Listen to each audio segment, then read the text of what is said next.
In 1945, the cold steel walls of the U-boat groaned as the pressure of the deep ocean pressed in. Below the surface, the world was a relentless, suffocating expanse, a place where men were swallowed by the darkness, trapped inside a metal coffin. There were 45 of them aboard this beast of war. Young men, some barely out of their teens, others hardened by years of grueling training, but all were caught in the same nightmare. The smell of oil, sweat, and diesel seeped into every corner of the vessel, wrapping around their bodies like a second skin. It was a world where personal space didn't exist, and each man lived in constant, intimate proximity with the others, their bodies brushing against each other as they fought to survive. The shifts were relentless, 4 hours on, 4 hours off. Yet there was no true rest. When one man slept, another worked, and a third prepared for the next shift. Their beds shared in a cycle of exhaustion. The blankets, always damp from the salty air, never dried completely, and the crew was left to battle fatigue that clung to them like a heavy fog. The constant hum of the engines reverberated through their bones, a constant reminder that the U-boat was a beast of war, designed to kill and never to rest. At first, the adrenaline of war kept the young sailors going, but as the days dragged on, the reality of their existence set in. The ocean was their only companion, a dark abyss that could swallow them whole at any moment. The sun was a distant memory, and the surface above, where the world still existed, felt like a dream. The men were living in a vacuum, sealed away from everything that made them human. The deep, constant darkness was all they knew now, and it gnawed at their minds. There was no escape from the relentless pressure of the ocean, both physical and psychological. It pressed against their bodies and minds, wearing them down, slowly eroding the sense of self. They had no privacy, no reprieve. When one sailor felt the crushing weight of despair, it was shared by all. The silence was oppressive.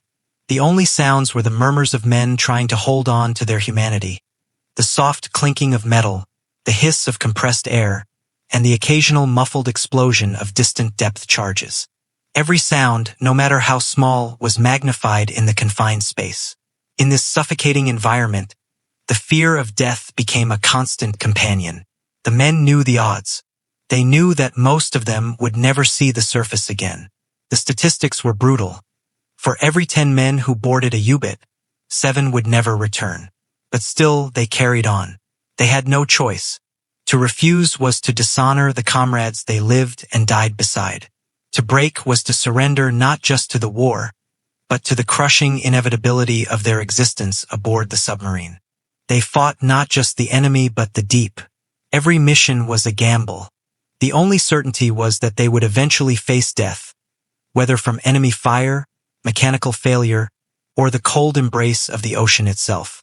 Some men, desperate for distraction, would speak of their lives before the war, of the women they loved, and the lives they had left behind. But even their memories seemed distant now, fading as the days bled into each other. There were no answers, no solace, just the endless passage of time in the abyss. For some, the weight of this existence became too much to bear. Fear, claustrophobia, and the crushing silence led to madness. The cabin fever that gripped the crew was as dangerous as any enemy torpedo. It wasn't uncommon for men to become withdrawn, their eyes distant, as if the sea had already claimed their souls. Others sought solace in each other, their friendships forged in the most unforgiving conditions, as they held onto the fragile thread of humanity that remained. But no matter how close they became, they could never escape the unspoken truth. They were all just waiting for their turn to disappear beneath the waves. The ocean was patient. It had all the time in the world, and it would take them one by one, as it had taken so many before them. In those endless, sleepless nights, when the U-boat would submerge into the depths once more, the men could hear the distant echo of their own thoughts, their own fears. It was a soundless terror that gnawed at the edges of their minds. Each man fought his own private war against the encroaching darkness, clinging to the last slivers of hope. But they all knew, deep down, that there would be no victory here, no escape. There was only the sea waiting. The abyss awaited them all. And in the quiet, amid the clinking of metal and the unyielding hum of the submarine. They would sail into that silence, knowing they were already lost to the depths. Each one of them just another ghost in the ocean's eternal grasp. They signed up for the war beneath the waves, not fully understanding what it meant to surrender themselves to the deep. The Yubot sailors, or U-boat men, were the warriors of the ocean's darkest depths. But what they didn't know, what they couldn't have known, was that their bodies would not be the only thing tested. They would be thrown into a maelstrom of psychological torment, where the war they fought was as much within their minds as it was against their enemies. The process began long before they set foot on the metal behemoths. It began with the grueling selection, a process that would strip them of any notion of normalcy. The war beneath the waves was not for the faint-hearted. Physical fitness and strength mattered, but it was their mental resilience that would determine if they could endure the confinement of the U-boat. The sailors were subjected to intense isolation, locked in small rooms, deprived of light and sound. They were tested in sensory deprivation chambers, their minds assaulted by the crushing silence of the sea. They had to learn to survive on nothing but their wits, to outlast the mental and emotional strain of knowing that they would be forced to live in a steel prison for weeks, sometimes months, at a time. The psychological drills were designed to test their reaction to fear, claustrophobia, and isolation. They learned to endure the feeling of drowning in darkness, to suppress the irrational terror of being submerged in the cold, black depths of the ocean with no hope of escape. For many, the fear of madness, the creeping sensation that the mind could break, was the most intense fear of all. The recruits were forced to confront the fear of death, face to face, before ever even stepping aboard the U-boat. They were shown horrific footage of past U-boat casualties, submarines torn apart by depth charges, their crews lost to the sea. It was a brutal form of indoctrination. They knew, even then, that they were signing away their lives. And yet, despite this knowledge, many chose to continue. There was no turning back. Once they had made the decision, once they volunteered for service aboard a U-boat, they were bound for the abyss. And it wasn't just the physical journey into the depths. They were headed for the battle inside their own minds.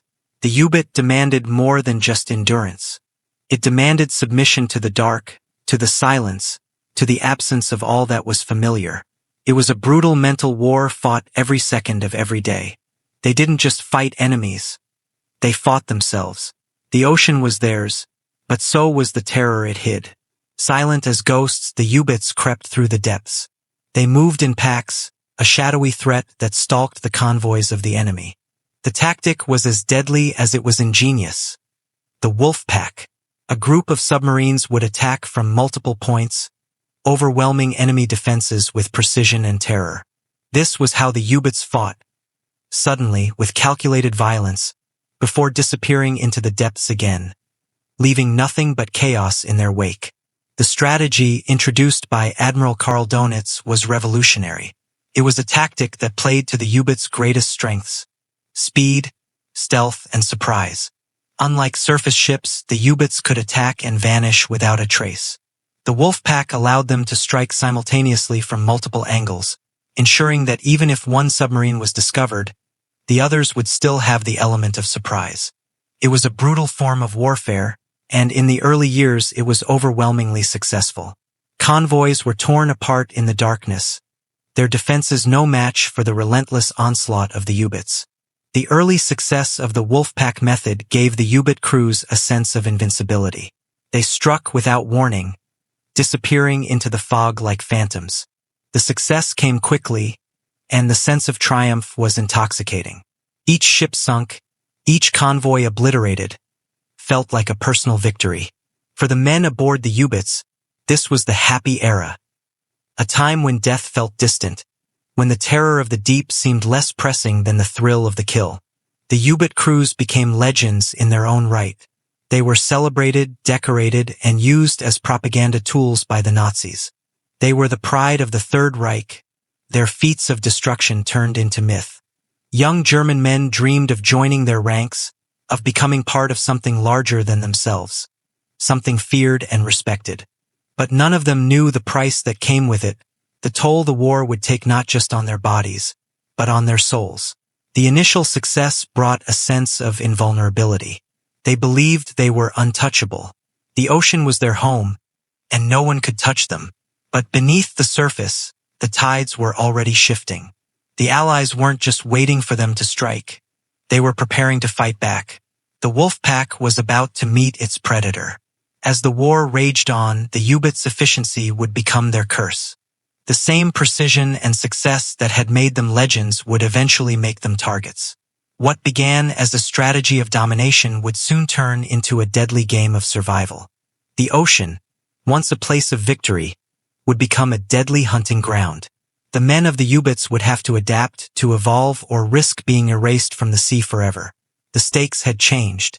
What was once the thrill of the hunt would soon become the horror of being hunted. The wolf pack was no longer the predator, it was the prey. In the beginning, the U-boats were the ghosts of the deep, silent, untouchable, and relentless. The Allied forces feared them, knowing that at any moment, their convoys could be struck without warning. The ocean, vast and dark, was the perfect hunting ground for these submarines, and the U-boat crews operated in that darkness like phantoms. They attacked swiftly, vanished without a trace, and left behind only chaos in their wake. They were, for a time, untouchable. But as the war wore on, the tides began to turn. The Allies, initially slow to adapt, began to evolve, to learn from their mistakes. Radar and sonar, technologies that had once been distant dreams, were now refined and used with deadly effectiveness. The ocean that had been the U-boats' domain was no longer a silent, impenetrable abyss. The Allies could hear them now, and could track them beneath the waves. Convoys began to be better protected, with advanced sonar and depth charges designed to detect and neutralize the U-boats. The U-boats, once the predators, were now the prey.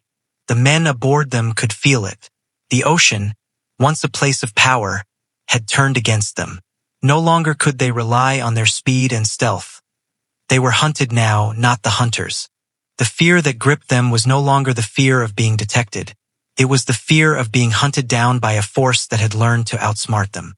What had once been their greatest weapon, their silence, their invisibility, had become their greatest weakness. The war had shifted, and with it, the balance of terror. The U-boats were no longer the untouchable ghosts of the deep. They were the ones who were being hunted.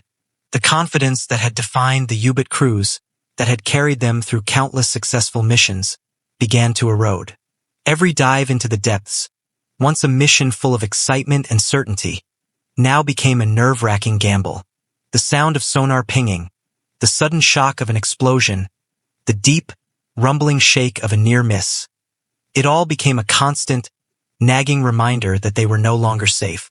Every mission felt like the last, and the once confident, invincible men aboard these submarines were now haunted by the creeping dread of the unknown.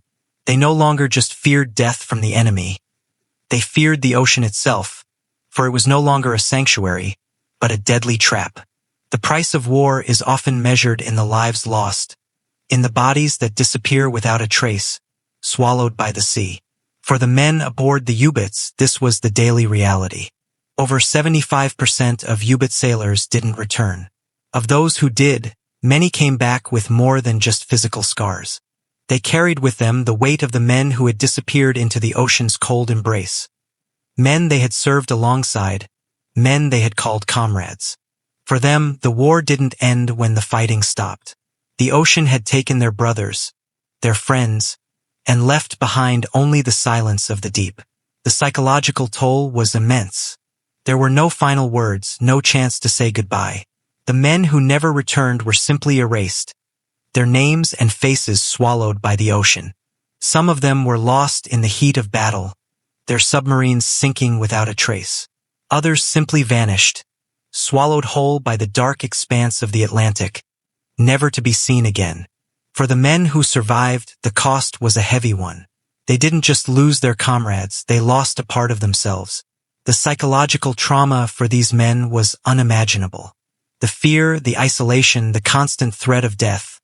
It all took its toll. Those who returned were changed forever. Some were broken by what they had seen, what they had lived through. They carried the weight of their lost comrades, their memories like chains around their minds. The war didn't just scar them physically, it scarred them mentally and emotionally. They returned, but they were never the same. For the survivors, the ocean never truly released them. The war may have ended, but the trauma continued, as they lived with the constant reminder of the men they lost beneath the waves. The memories of their comrades, the faces of those who never came back, haunted them long after the war was over. The silence of the deep remained, a constant presence in their minds, a reminder of the cost they had paid, and the cost that had been paid for them. The men of the Yubots had fought not just against the enemy, but against the very nature of war itself. They had faced death, isolation, fear, and madness, and many of them had not returned. But for those who had, the war was never truly over. It was a part of them now, woven into their very souls, a reminder of the price of war and the cost of survival. The ocean had taken them, and it had taken their comrades, but it had not taken their will to fight. That they carried with them even in the silence of the deep. The final missions of the Yubots were not born of strategy or hope. In the dying days of the Reich, the men aboard these once feared submarines were asked to push forward, to continue the fight despite knowing the war was already lost. The Third Reich had crumbled around them, its leadership in chaos, its once formidable military forces in retreat. But the orders came from above. Continue the mission. It was a desperate push to the end, a fight without purpose, but the soldiers on these submarines were conditioned for obedience. They followed their orders, even as they knew the inevitable conclusion. Some Yubots were sent on increasingly risky, fruitless missions, one final attempt to disrupt the enemy, to damage the Allied forces as the Reich fell apart. But these were not missions of hope. They were missions of defiance against the collapse of the Nazi regime, a final effort to maintain the illusion of power. Some commanders, faced with the certainty of defeat, chose to scuttle their submarines, destroying their vessels rather than let them fall into Allied hands. They were not surrendering. They were choosing to take their death with honor, denying the enemy the spoils of their defeat. Other commanders, however, chose to fight until the very end, even knowing their chances of survival were slim.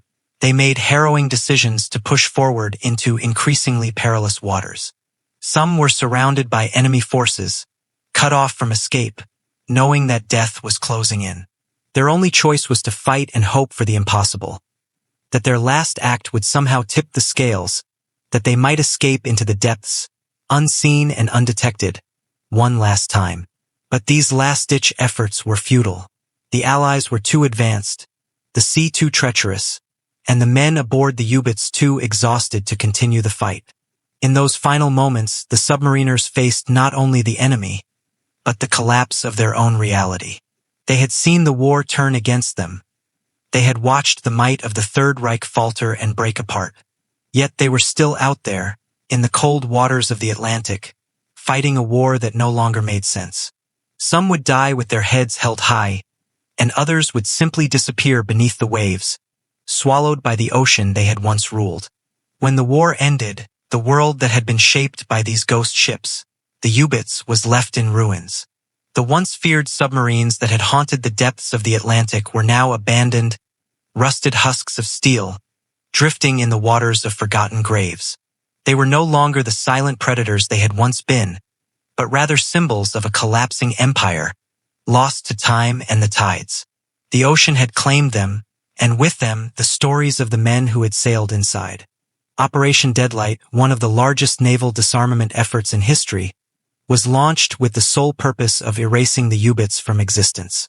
The Allies sought to ensure that these deadly vessels would never be used again. The process was brutal. Hundreds of Yubots were deliberately sunk, their hulls torn apart by explosives and gunfire. The submarines, once symbols of fear and death, became nothing more than targets for aerial bombardment. They sank to the bottom of the ocean, their once formidable presence reduced to ghostly remnants on the seabed. But not all of them were lost. A few were captured and studied by the Allies, their technological advancements examined and dissected for any advantage in the ongoing Cold War.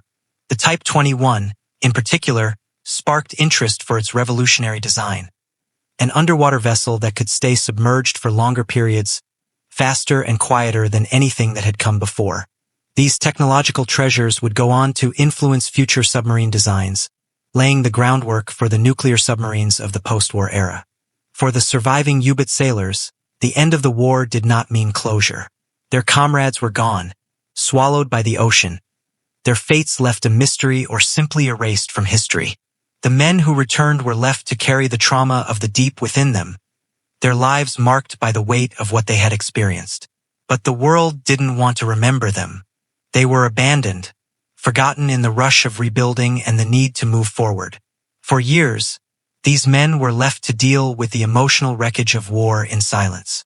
The very same ocean that had swallowed their brothers now held their memories captive, and they were left to live with the haunting truth of what they had survived.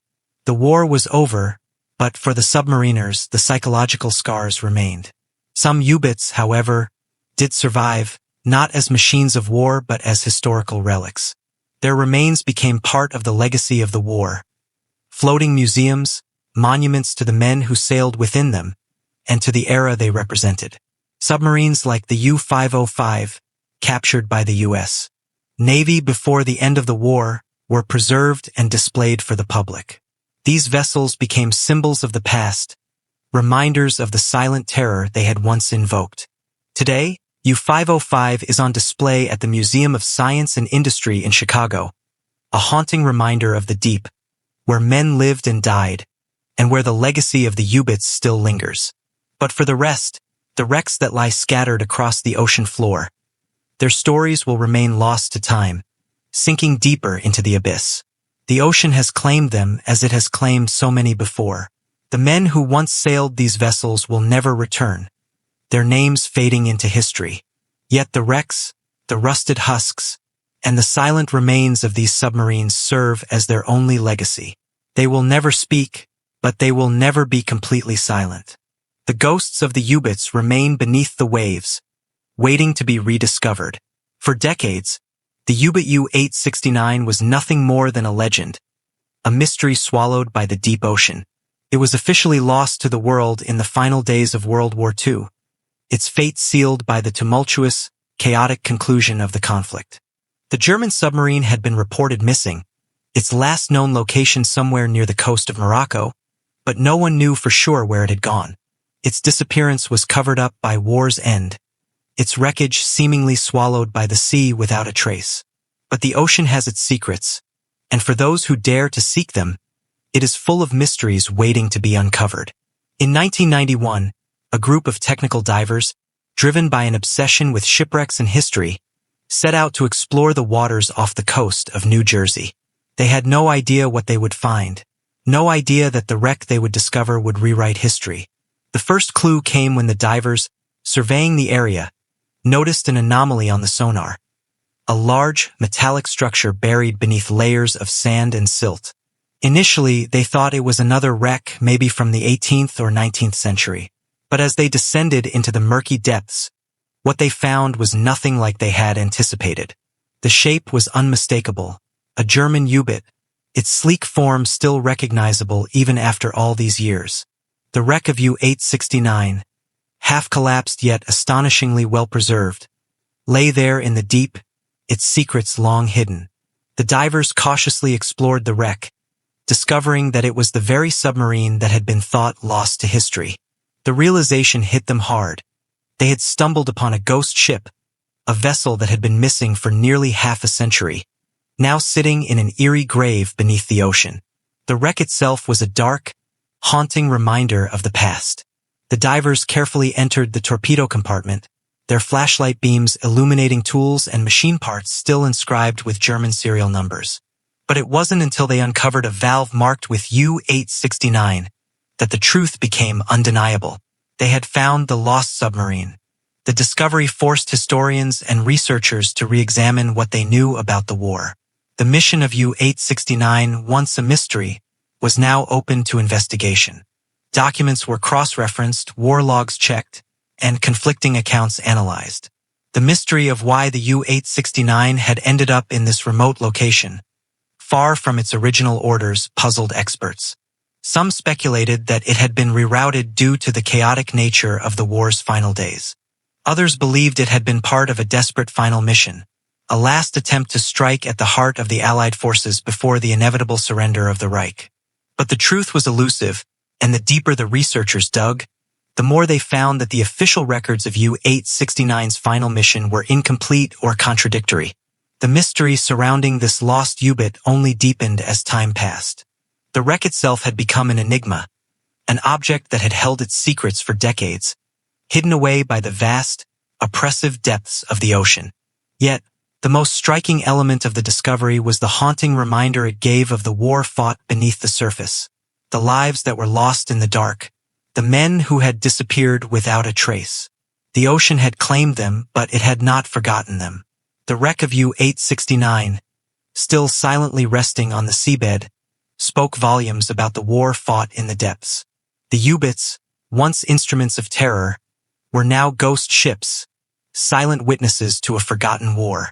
The U-boats, those silent machines that once roamed the depths, left behind more than just wreckage. They left a legacy, one not only of technological advancement but of sacrifice, terror, and psychological trauma.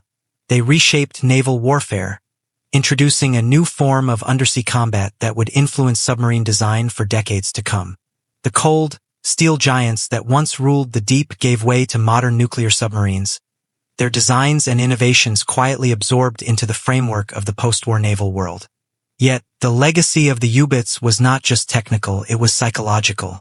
The men who served aboard them carried with them the weight of what they had lived through. The ocean had become their battlefield, and the U-boats had become their prisons. For those who survived, the memories of the war never left them. The silent, suffocating isolation of life aboard a submarine, the constant fear of death, and the haunting knowledge that they were part of a machine designed to kill, all of it lingered long after the war was over. For them, the ocean never truly released its hold. The wrecks of the U-boats, like the haunting remains of U-869, are the final remnants of this legacy. Some of these vessels were scuttled, others captured and studied, but all of them have been buried beneath the ocean, hidden away in forgotten graves. Yet, even in their final resting places, they have not been completely forgotten. The stories of the men who sailed within them, the sacrifices they made, and the horrors they faced continue to echo through history. And as the years pass, the mystery of certain U-boat wrecks, like that of U-864, remains. The cargo it carried, metallic mercury, possibly enriched uranium, and other secret materials, continues to raise environmental concerns. The wreck, still leaking toxic materials into the surrounding waters, is both an environmental and historical enigma, a chilling reminder of the war fought beneath the surface. The U-boats, with their legacy of fear and innovation, continue to shape the way we understand naval warfare, submarines, and the cost of war. They are no longer instruments of terror, but silent witnesses, ghost ships that haunt the depths, their stories carried on the waves. And for the men who served aboard them, their legacy lives on, carried by the ocean that swallowed them, a silent testament to the cost of war, the weight of history, and the ghosts of the deep.